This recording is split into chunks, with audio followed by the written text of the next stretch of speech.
હું મારી અર્ધાંગીની અને મારી દીકરી અમે 3 જણા સરાવાડા મેલડીમાં છે, ત્યાં મોટું ભવ્ય મંદિર છે, ત્યાં ગયા હતા દર્શન માટે મારા મિત્રો સાથે. તો ત્યાંમાં ત્યાં એક બાપુ છે, એ જસ્ટ બધાનું ખાલી એક પરછીમાં લખે, એટલે તમારે કંઈ કહેવું હોય તો. એટલે મેં ખાલી એટલું જ કીધું હતું પરછીમાં કે માં ખાલી મને ને મારા પરિવારને સંપૂર્ણ સ્વાસ્થ્ય પ્રદાન કરજો, બસ એટલું જ મેં ખાલી કીધું હતું. ત્યારે એમને મને કીધું કે તમે એક કામ કરો કે તમે ઘરે જે છે એ સરાવાડા મેલડીમાંનો 2 વાટનું ભેગી કરીને એક ઘીનો દીવો કરો પાણીયારે. એટલે મેં આ પ્રસાદી રૂપે એ દીવો ચાલુ કર્યો અને એમને કંઈક જુવારના દાણા બી આપ્યા હતા પ્રસાદી રૂપે, એ બી ખાધામાં. તો માં આમાં અમારી જે કુળદેવી છે એ એમની રજા છે એમાં આ વસ્તુની.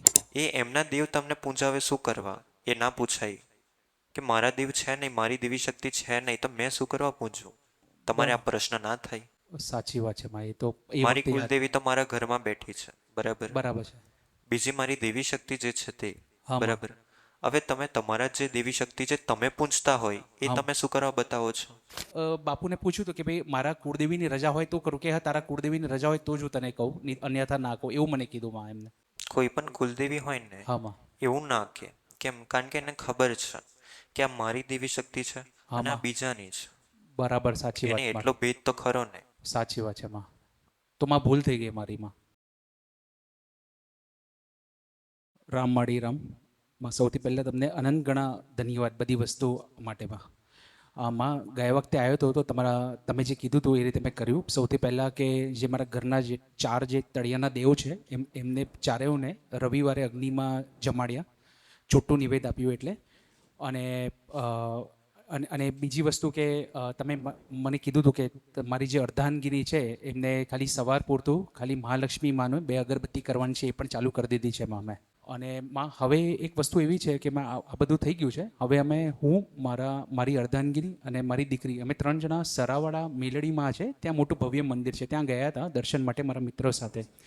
તો ત્યાંમાં ત્યાં એક બાપુ છે, એ જસ્ટ બધાનું ખાલી એક પરછીમાં લખે, એટલે તમારે કંઈ કહેવું હોય તો. એટલે મેં ખાલી એટલું જ કીધું હતું પરછીમાં કે માં ખાલી મને ને મારા પરિવારને સંપૂર્ણ સ્વાસ્થ્ય પ્રદાન કરજો, બસ એટલું જ મેં ખાલી કીધું હતું. ત્યારે એમને મને કીધું કે તમે એક કામ કરો કે તમે ઘરે જે છે એ સરાવાડા મેલડીમાંનો 2 વાટનું ભેગી કરીને એક ઘીનો દીવો કરો પાણીયારે. એટલે મેં આ પ્રસાદી રૂપે એ દીવો ચાલુ કર્યો અને એમને કંઈક જુવારના દાણા બી આપ્યા હતા પ્રસાદી રૂપે, એ બી ખાધામાં. તો માં આમાં અમારી જે કુળદેવી છે એ એમની રજા છે એમાં આ વસ્તુની લઈને. એમ નહીં. આવી રીતે તમે કોઈ પણ જગ્યા પર જાઓ ને હા માં. તો તમને એ તમારાથી પ્રશ્ન ના થાય. બરાબર છે માળી. કારણ કે તમારી દેવી શક્તિ જે હોય, હા માં. બરાબર, હવે એમને ના ગમે. કેમ? કારણ કે બહારની દેવી શક્તિ હોય. બરાબર છે. એ સરાવડા એટલે ઉગતાપુરના મેલડીમાં છે, મોટું મંદિર છે, એટલે ખાલી દર્શન પૂરતું અમે જ ગયા હતા માં. તો એમાં આવું થઈ ગયું છે એમાં. તો એને ખાલી પાણીયારે 2 વાટ ભેગી કરીને ઘીનો દીવો કરીએ છીએ. તો હવે શું કરું? તમે જે કહેશો એ કરીએ માં. જ્યારે મેં તરત જ અચ્છા મને બીજી એક વસ્તુ યાદ આવી કે ત્યારે મેં એમ બાપુને પૂછ્યું હતું કે ભાઈ મારા કુળદેવીની રજા હોય તો કરું, કે હા તારા કુળદેવીની રજા હોય તો જ હું તને કહું, અન્યથા ના કહું, એવું મને કીધું માં એમને. કોઈ પણ કુલદેવી હોય ને હા માં. એવું ના કે. કેમ? કારણ કે એને ખબર છે કે આ મારી દેવી શક્તિ છે હા અને આ માં. બીજાની છે. બરાબર, સાચી એને વાત એટલો મારી. ભેદ તો ખરો ને. સાચી વાત છે માં. તો માં ભૂલ થઈ ગઈ મારી માં. કઈ વાંધો નહીં, પણ જાણકારી ખાસ મેળવી કે આ બહારનું કહેવાય, બહારનું આપણે ઘરમાં ના લવાય. સાચી વાત છે માં, 100%. તો તમે જેવું કહેશો એવું આપણે કરીએ માં. એમ નહીં. જો તમે તમારા પનિયારા પર દીવો કરો, બરાબર. હા માં. હવે માં લક્ષ્મી બેસશે કે પછી એ માતાજી બેસશે? સમજી ગયો માં એ તમારી વાત. સમજ નહીં. પનિયારે તમે કરો, બરાબર, હા માં.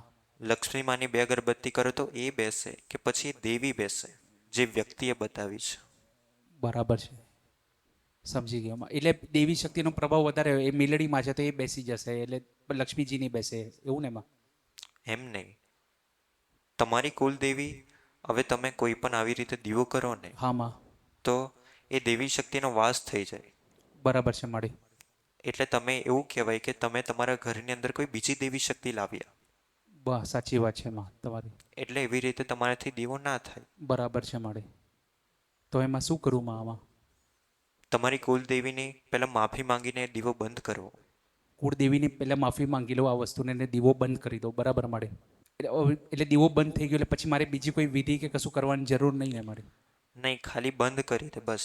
બસ ખાલી બંધ કરી દો એટલે એટલે મને એટલું ધ્યાન હતું કે તમે આજ સુધી જેટલું બી કીધું છે વધાવીને લાવવાની, એટલે આ મેં વસ્તુ વધાવી નહોતી ઘરમાં, ખાલી ડાયરેક્ટ જ દીવો સ્ટાર્ટ કર્યો છે. એટલે હવે ખાલી નોર્મલ રીતે બંધ કરી દઉં છું તમારે કહેવા. ખાલી બંધ કરી દે. હા અને દેવી શક્તિને પણ કેવું કે તમે કોઈ દેવી શક્તિનો દીવો બંધ કરો ને હાજી માં. એટલે દેવી શક્તિને બી ખોટું લાગે. સાચી એટલા વાત છે. માટે શું કરવાનું? હા, માં. પશ્ચાતાપ કરો અને પ્રાયશ્ચિત કરો. બરાબર એ દેવી શક્તિને કહેવાનું કે માં તું અમારા ઘરની નથી, બરાબર એટલા માટે હું તમારો દીવો નહીં કરી શકું. બરાબર છે માડી. જો એ લોકો તો ત્યાં એમની દેવી શક્તિ પૂજે જ છે, બરાબર તો છે. એ લોકો એમની દેવી શક્તિ તમારા ઘરમાં શું કરવા પૂજા ભક્તિ કરવા આપે? સાચી વાત છે એમાં 100%. એ લોકોની અંદર એટલી સમજ નથી. બરાબર છે માડી. તો એટલે આના કારણે મારા કુળદેવીનું દિલ દુભાયું હોય છે તો માં માફી માંગુ છું, અને તમે બી કહી દેજો એમને માં. ભલે વાંધો નહીં, પણ તારા ઘરે કહેજે તારી કુલદેવીને, હા માં. તો એ ત્યાં રાજી થશે. સારું માં, જ્યારે બી હું મારા કુળદેવીનો દીવો કરીશ ત્યારે કહીશ કે માં મારાથી ભૂલ થઈ ગઈ છે અને હવે હું દીવો બંધ કરું છું, અને ખાલી પ્રાર્થના રૂપે પશ્ચાતાપ કરીશ કે મારે કોઈ પુણ્ય બી કરવું પડશે એમના નામ પર પશ્ચાતાપના રીતે. ખાલી એક એક મુઠ્ઠી નાખજે, તારી કુલદેવીના નામ ઉપર નાખજે. અચ્છા, મારા કુળદેવીના નામ ઉપર નાખું. સારું માં, ચોક્કસ. અને એમનો દીવો ખાલી બંધ કરી દઈશું. અને માં બીજી વસ્તુ કે મારી દીકરી જે છે 2 મહિનાથી ખાસી બીમાર રહી હતી, હમણાં બી દવાખાના ચાલુ રહે છે, એટલે મેં તળિયાના દેવને તો બધું જમાડી લીધું છે, બીજી કોઈ તો એને તકલીફ નથી ને એમાં?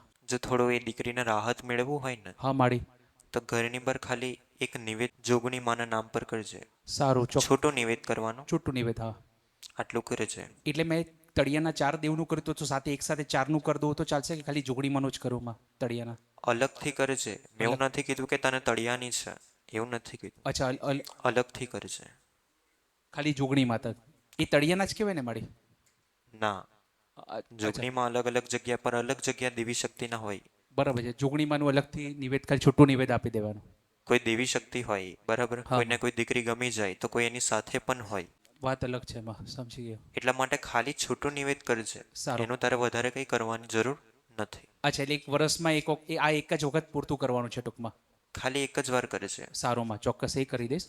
ધન્યવાદ માડી, આનંદ ઘણા.